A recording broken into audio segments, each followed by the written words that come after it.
Good morning, Lanyon Youth. Welcome to the daily podcast for this Saturday, the 11th of April. Thank you for tuning in. Today is Holy Saturday. That follows Good Friday.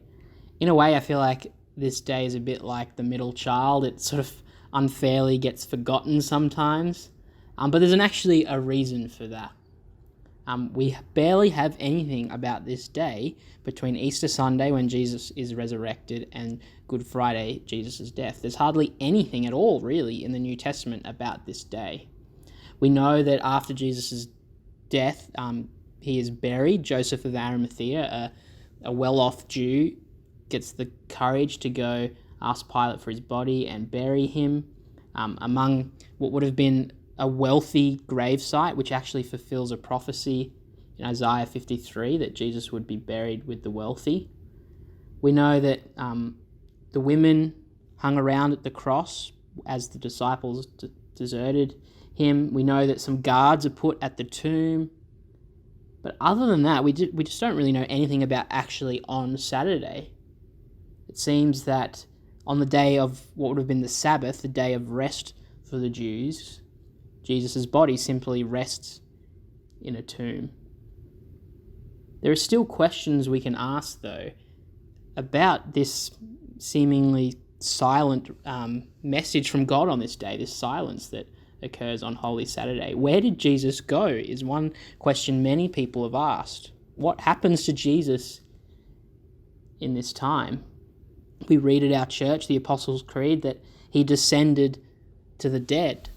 Does that mean he just died? He went and died? Or does it mean, that kind of idea that he went into hell?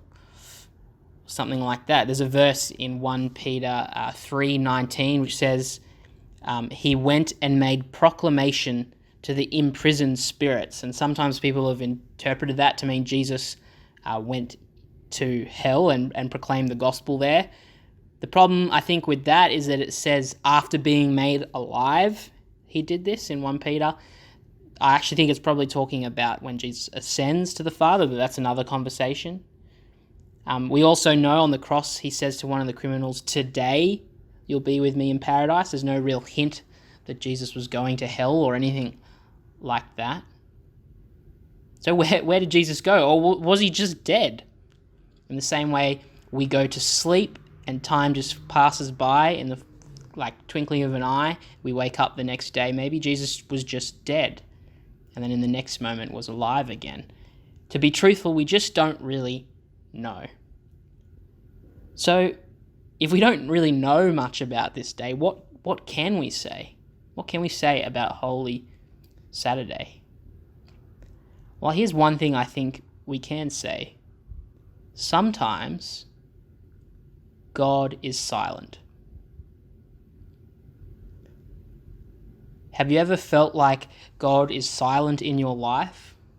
Sometimes I feel immensely connected and in touch with God and having a really strong, flourishing relationship with him. But other times I feel like God is silent to me. Have you ever felt that before? Well, if you have, I think Holy Saturday is actually kind of comforting. God builds into his greatest act of salvation a full 24 hours of silence. And I wonder if that says something to us about how God speaks to his people. As many of you know, I am a big Lord of the Rings fan, and there's this bit in the movies where Aragorn, he's a man, he's mortal, and Arwen, who's an elf who can be immortal, are in love. And Arwen is choosing to stay behind and embrace mortality to live with Aragorn, basically choosing to die. And her dad's not a big fan of this, basically. And there's this really powerful line that he says to her. Why do you linger here where there is no hope? It's almost like you could say that to the women on Good Friday and the disciples on Holy Saturday. Why do you linger here where there is no hope? Well, there's an answer to that. Because actually, to be a Christian, to have a defiant act of faith, is to linger in the silence of Holy Saturday. It's to persist in faith even when God feels silent to us. That's why we linger where it looks like there's no hope. That is what it means to be Christian. To linger in the silence. To trust God even when we feel like we can't hear from him.